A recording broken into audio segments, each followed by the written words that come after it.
Hi, Namaste, welcome back to my channel Vintrader. US ഓയിലിൻ്റെ performance ആണ്, അതായത് evening മാർക്കറ്റിൽ നമുക്ക് സക്സസ്ഫുൾ ആയിട്ട് ട്രേഡ് ചെയ്യാൻ പറ്റുന്ന ഓപ്ഷനാണ് നമുക്ക് ഫോറക്സ് മാർക്കറ്റും അതേപോലെ കമ്മോഡിറ്റീസ്, ഇൻ്റർനാഷണൽ കമ്മോഡിറ്റീസിൻ്റെ US ഓയിലിൽ ഇന്ന് വന്ന പെർഫോമൻസ് ആണ്. അതും സ്കാൽപ്പിംഗ് സ്ട്രാറ്റജിയിലൂടെ, അതായത് 5 മിനിറ്റ്സ് ഉപയോഗിച്ചിട്ട് നമുക്ക് എത്രത്തോളം ട്രേഡ് സക്സസ് ആകും, അതേപോലെ തന്നെ നമുക്ക് ഏതൊക്കെ സിഗ്നൽ റിവേഴ്സ് പോകും. അപ്പോൾ അതിനകത്ത് നമുക്ക് റിവേഴ്സ് പോകുകഴിഞ്ഞാൽ നമുക്ക് എങ്ങനെ സിഗ്നൽ, അതായത് ഇപ്പോൾ ഒരു സിഗ്നൽ നമുക്ക് ആ സിഗ്നൽ സക്സസ് ആവുകയില്ലെന്ന് പ്രെഡിക്റ്റ് ചെയ്യാൻ പറ്റില്ല. അപ്പോൾ കറണ്ട് മാർക്കറ്റിൽ നമ്മൾ ട്രേഡ് ചെയ്യുന്ന സമയത്ത് കറക്റ്റായിട്ട് ഐഡൻറ്റിഫൈ ചെയ്യാൻ പറ്റും. അഥവാ സിഗ്നൽ എടുത്താലും നമുക്ക് റിവേഴ്സ് പോകുന്ന പോയിന്റ് എങ്ങനെ ഐഡൻറ്റിഫൈ ചെയ്ത് പ്രോപ്പറായിട്ട് കൺസിസ്റ്റൻറ്റ് പ്രോഫിറ്റിലേക്ക് എത്താൻ പറ്റും എന്നുള്ളതൊക്കെയാണ് ഞാൻ ഇന്നത്തെ US ഓയിലിൻ്റെ പെർഫോമൻസിലൂടെ കാണിക്കുന്നത്. അപ്പോൾ ഇന്ന് നോക്കുകയാണെങ്കിൽ മാർക്കറ്റ് ഫുൾ ഡൗൺ ആണ്. അപ്പോൾ ഇന്നലെ എന്ന് പറഞ്ഞാൽ മാർക്കറ്റ് അപ്പും ഉണ്ടായിരുന്നു, ഡൗൺ ഉണ്ടായിരുന്നു. മിക്കവാറും പെർഫോമൻസ് വരുന്നൊരു മാർക്കറ്റാണ് US ഓയിലിൻ്റെ. അപ്പോൾ നല്ല രീതിയിൽ നമുക്ക് ട്രേഡ് ചെയ്യാൻ പറ്റും. അപ്പോൾ ഇതിൽ സ്കാൽപ്പിംഗ് സ്ട്രാറ്റജി എന്ന് പറഞ്ഞാൽ നമുക്ക് 5 മിനിറ്റ്സ് ആണ്. ഞാൻ ആദ്യം 15 മിനിറ്റ്സ് കാണിച്ചത്, അത് കഴിഞ്ഞ് 5 കാണിച്ചു തരാം. അപ്പോൾ നമുക്ക് നോക്കുകയാണെങ്കിൽ ഇന്നത്തെ മാർക്കറ്റിൽ നമുക്ക് ഇവിടുന്ന് ഓപ്പൺ ആയി. ഇപ്പോൾ ഇപ്പോഴത്തെ റേറ്റ് ഇവിടെ കാണാൻ സാധിക്കും. ഇത് കഴിഞ്ഞ ദിവസം സെല്ല് തന്നെയാണ് നമുക്ക് സോഫ്റ്റ് നമുക്ക് കാണിച്ചിരിക്കുന്നത്. ഇന്നും അതേ കണ്ടിന്യൂഷൻ ആണ്. ഇപ്പം സെല്ല് ലാസ്റ്റ് വന്നിരിക്കുന്ന അപ്രോക്സിമേറ്റ് 10 മണിക്കാണ്. അപ്പോൾ അതിൻ്റെ സിഗ്നൽ ഇവിടെ കാണിച്ചിട്ടുണ്ട്, എൻട്രി പോയിന്റ് ഉണ്ട്, താഴെ 3 ടാർഗറ്റ് ഉണ്ട്. അപ്പോൾ ഇത് സിഗ്നൽ വന്ന സമയത്ത് കൺഫർമേഷൻ ഇവിടുന്ന് കിട്ടി, അവിടെ താഴെ റെഡായി സെൽ സോൺ വന്നു. അപ്പോൾ ഈ 3 ലെവലും കോമ്പിനേഷൻ ഓക്കെയാണ്. അതായത് ഇവിടെ റെഡ് വന്നപ്പോൾ ഇവിടെ താഴെ റെഡ് വരണം. ആ ലെവൽ ഓക്കെ ആണെങ്കിൽ മാത്രമേ അവിടെ ട്രേഡ് ആക്റ്റീവ് ആകത്തുള്ളൂ. അപ്പോൾ ഇവിടെ നമുക്ക് ട്രേഡ് താഴോട്ട് പോയി തിരിച്ച് ബാക്ക് ട്രേഡ് അടിച്ചു. അപ്പോൾ ഇതിനകത്ത് ഈ ഗ്രീനും റെഡും ആയിട്ടുള്ള നമുക്ക് ലൈൻ കാണുന്ന മാർക്കറ്റ് അപ്പ് ഡൗൺസ് ആണ്. അപ്പോൾ നമ്മുടെ ബാർ ചാർട്ടിൽ പ്രത്യേകത എന്ന് പറഞ്ഞാൽ ഇപ്പോൾ ഈ ഗ്രീനിൻ്റെ ഇതിനകത്ത് ചെറിയ റെഡിലേക്ക് സ്റ്റാർട്ട് ആകുമ്പോൾ ചെറിയ ഡൗൺ സ്റ്റാർട്ട് ആകും. പക്ഷേ നമുക്ക് താഴത്തെ സോൺ ഗ്രീൻ ആണ്, അത് കണ്ടിന്യൂ ചെയ്യാം. അപ്പം നമുക്കിവിടെ ഒരു 1-2 ക്യാൻഡിൽ ഇപ്പോൾ ഇവിടെ കണ്ടോ, ഇവിടെ നിന്ന് ഒരു മാർക്കറ്റ് കയറി ഇവിടം വരെ അടിച്ച് ഇവിടെ നിന്ന് 1-2 ക്യാൻഡിൽ താഴ്ത്തിറങ്ങാൻ ശ്രമിക്കുകയാണ്. അവിടെ വേണ്ട പോർഷൻ എക്സിറ്റ് ചെയ്ത് പിന്നെ തിരിച്ചു കയറുമ്പോൾ എൻട്രി എടുത്താൽ മതി. അല്ലെങ്കിൽ സൈഡ് വേസ് ഒരു വെയിറ്റ് ചെയ്ത് നമുക്ക് അവിടെ നിന്ന് റിവേഴ്സ് പോകുന്ന പോർഷനിൽ എക്സിറ്റ് ചെയ്യാം. പക്ഷേ അത്രയും ഇറങ്ങുമ്പോഴത്തേക്കും മാർക്കറ്റിൻ്റെ പ്രോഫിറ്റ് ലെവൽ കുറയും. ഇവിടെ പ്രോഫിറ്റ് ഉണ്ടെങ്കിൽ നമുക്ക് ആ കുറച്ചൊന്ന് ഇറങ്ങുമ്പോഴത്തേക്ക് വേണമെങ്കിൽ പോർഷൻ എക്സിറ്റ് അടിക്കാം. ഓക്കെ, അപ്പോൾ അതേപോലെ നമുക്ക് ടൈം ഫ്രെയിം കമ്പയർ ചെയ്താലും മാർക്കറ്റ് റിവേഴ്സ് പെട്ടെന്ന് അറിയാൻ പറ്റും.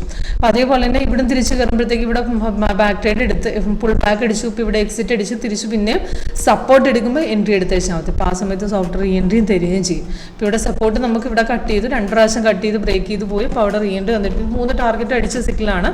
അപ്പോൾ ഇതിനകത്ത് നമുക്ക് 15 മേലെ ടൈം ഫ്രെയിംസ് ആണ് കൂടുതൽ സജസ്റ്റീവ്. അപ്പോൾ ഇതിനകത്ത് ഇപ്പോൾ സിഗ്നൽ വന്ന് റിവേഴ്സ് പോയാലും extra colour, blue colour, white colour, hollow cans ഒക്കെ കാണിച്ചു തന്നാലും നമുക്ക് എക്സിറ്റ് അടിക്കാം. അപ്പോൾ ഇവിടെ ഒരു കുറച്ചൊന്ന് കയറാൻ നോക്കിയിട്ട് മാർക്കറ്റ് തിരിച്ചൊന്ന് ഒരു സൈഡ് വേസ് പോകാൻ നോക്കിയതിന് ശേഷമാണ് നമുക്ക് തിരിച്ച് കയറിയിരിക്കുന്നത്. അപ്പോൾ ഇവിടെ എക്സിറ്റ് അടിച്ച് തിരിച്ച് പിന്നെ കയറുമ്പോൾ രണ്ടാമത് ഇവിടെ എൻട്രി എടുക്കാനും പറ്റും നമുക്ക്. അങ്ങനെയും ചെയ്താൽ മതി. ഓക്കെ, 5 മിനിറ്റ്സിൽ നമുക്ക് ഇതിനകത്ത് ഇന്ന് നോക്കുകയാണെങ്കിൽ ഇന്ന് 2 സിഗ്നൽ നമുക്ക് കിട്ടിയിട്ടുണ്ട്. അപ്പോൾ ഇന്ന് നോക്കുകയാണെങ്കിൽ ഇന്ന് രാവിലെ ഒരു സെല്ല് വന്നു, പിന്നെ അത് കഴിഞ്ഞ് പിന്നെയും സെല്ല് വന്നു. അപ്പോൾ രാവിലെ വന്ന സെല്ലും കൺഫേംഡ് ആയിരുന്നു, കാരണം ഓൾറെഡി മോർണിംഗിൽ ഇറങ്ങിയപ്പോഴേ താഴെ ഡൗൺ ആയിരുന്നു. അപ്പോൾ ഇവിടെ നിന്ന് അവിടെ ഓൾറെഡി കൺഫർമേഷൻ വന്നതിന് ശേഷമാണ് സിഗ്നൽ വന്നിരിക്കുന്നത്. അവിടെ നിന്ന് ഇറങ്ങി അത് കഴിഞ്ഞപ്പോൾ എടുക്കാത്തവർക്ക് ലാസ്റ്റ് ഇപ്പോൾ 9:35 ശേഷം ലാസ്റ്റ് സെല്ല് വന്നത്, അതും സപ്പോർട്ട് അടിച്ച് നല്ല ഇറക്കം സംഭവിച്ചിട്ടുണ്ട്. അപ്പോൾ അതിന് നോക്കുകയാണെങ്കിൽ ലാസ്റ്റ് നമ്മൾ 9:35 കഴിഞ്ഞ ശേഷം നല്ലൊരു ഹൈക്കാണ് മാർക്കറ്റിൽ ഡൗൺ ഇറങ്ങിയിരിക്കുന്നത്. അപ്പോൾ നല്ലൊരു ട്രേഡ് നമുക്ക് പോയിട്ടുണ്ട്. അപ്പോൾ ഇപ്പോഴും റീ എൻട്രി, ഇപ്പോൾ 12:45 വന്ന റീ എൻട്രി ആണ് കാണിച്ചിരിക്കുന്നത്. അതിൻ്റെ ടാർഗറ്റ് കൊടുത്തിട്ടുണ്ട്. ഓക്കെ, അപ്പോൾ ഇതേപോലെ സിമ്പിളാണ് യൂസ് ചെയ്യാനായിട്ട്. അപ്പോൾ ഇതിനകത്ത് നമുക്ക് കൺഫേം ആകാത്ത, അതായത് കൺഫർമേഷൻ വന്നിട്ട് റിവേഴ്സ് ഇപ്പോൾ ഇവിടെ കണ്ടോ, ഇവിടെയൊക്കെ എന്ന് പറഞ്ഞു കഴിഞ്ഞാൽ നമുക്ക് മാർക്കറ്റ് ഒരു ഹൈക്കിൽ അടിച്ചിറങ്ങി ഇവിടെ കയറിയിട്ടാണ് കൺഫേം തന്നിരിക്കുന്നത്. അപ്പോൾ അതൊക്കെ അതുപോലത്തെ ഒരുപാട് കയറില്ല, പെട്ടെന്ന് റിവേഴ്സ് അടിക്കാൻ സാധ്യതയുള്ള സിഗ്നൽസാണ് അങ്ങനെ തരുന്നത്. ഇപ്പോൾ ഇവിടെ ഈ സിഗ്നൽ എന്ന് പറഞ്ഞത് പെട്ടെന്ന് ഇവിടുന്ന് കൺഫർമേഷൻ വന്ന് ഇവിടെ സപ്പോർട്ട് എടുത്തിട്ടുണ്ട്, ഇവിടുന്ന് ബാക്ക് ട്രേഡ് അടിച്ചു, അവിടെ തിരിച്ച് പിന്നെ ട്രെൻഡ് ലൈൻ ഇറങ്ങി ഇവിടുന്ന് സപ്പോർട്ട് കട്ട് ചെയ്തപ്പോഴാണ് ഇവിടുന്ന് താഴ്ത്തിറങ്ങിയിരിക്കുന്നത്. അപ്പോൾ ആ ഒരു പോർഷൻ നമുക്ക് അവിടെ നിന്ന് സപ്പോർട്ട് എടുത്തപ്പോഴത്തേക്കും നമുക്ക് എടുക്കാമായിരുന്നു. അപ്പോൾ അത് കഴിഞ്ഞ് വന്ന ബൈയും കണ്ടോ, ഇവിടെ സിഗ്നൽ വന്ന് ഓൾറെഡി കൺഫേം ആയിരുന്നു, പിന്നെ റെസിസ്റ്റൻസ് അവിടെ കട്ട് ചെയ്തപ്പോഴാണ് നമുക്ക് സിഗ്നൽ വന്നിരിക്കുന്നത്. അതൊക്കെ ആക്യുറേറ്റ് ആണ്. ഇപ്പോൾ ഇവിടെയും കൺഫേം പെട്ടെന്നായി, ഇതും ആക്യുറേറ്റ് ആണ്. സിഗ്നൽ കൺഫർമേഷൻ ലേറ്റ് ആവുന്നുണ്ട്, അത് മാർക്കറ്റിന് വോളിയം ഇല്ല. ഈ 2 ഇൻഡിക്കേറ്റർ ഇടയ്ക്ക് ഗ്യാപ്പ് കുറവാണ്, വോളിയം ഇല്ല എന്നുണ്ടെങ്കിൽ അവിടെ നമുക്ക് പോർഷൻ എക്സിറ്റ് അടിക്കാം. അങ്ങനത്തെ സിഗ്നലൊക്കെ അത് കൺഫർമേഷൻ്റെ ഒരു ഹൈക്ക് അടിച്ച് ഇപ്പോൾ ഇവിടെ നിന്ന് കൺഫർമേഷൻ ഇല്ല കണ്ടോ, ഒരു ഹൈക്കിൽ പെട്ടെന്നൊരു ഡംപ്പായി മാർക്കറ്റ്. അപ്പോൾ ഓൾറെഡി പ്രോഫിറ്റ് കവർ ചെയ്തിട്ട് മാർക്കറ്റ് അല്ലെങ്കിൽ കൺഫേം തരാതിരിക്കുമ്പോൾ ആ സിഗ്നൽ അവിടെ പിക്ക് ചെയ്യാൻ ശ്രമിക്കേണ്ട, അത് മാർക്കറ്റ് റിവേഴ്സ് പോകാൻ സാധ്യതകളാണ്. പെട്ടെന്ന് കൺഫർമേഷൻ ബ്രേക്ക് ഔട്ടും തരുന്ന സിഗ്നൽസ് മാത്രം പിടിക്കാൻ ശ്രമിക്കുക. റെസിസ്റ്റ് ചെയ്യുന്ന ലെവലിൽ സപ്പോർട്ട് ലെവലിൻ്റെ മൊമെൻറ്റ് നോക്കുക. പിന്നെ ഒരു ട്രേഡ് മിസ്സായെങ്കിൽ പുൾ ബാക്ക് ട്രേഡ്, ഈ ട്രെൻഡ് ലൈൻ്റെ മൊമെൻറ്റ് നോക്കി ബാക്ക് ട്രേഡ് കിട്ടുക, അവിടുന്ന് നെക്സ്റ്റ് എൻട്രി നമുക്ക് കണ്ടുപിടിക്കാൻ സാധിക്കും. ഇതൊക്കെ സിമ്പിളായിട്ട് നമുക്ക് യൂസ് ചെയ്യാം, പെട്ടെന്ന് പഠിക്കാൻ പറ്റും. ഫ്രഷേഴ്സിനൊക്കെ ഈസി ആയിട്ട് മനസ്സിലാക്കാൻ പറ്റുന്ന സ്ട്രാറ്റജി തന്നെയാണ് നമ്മുടെ സോഫ്റ്റ്വെയറിൽ കൊടുത്തിരിക്കുന്നത്.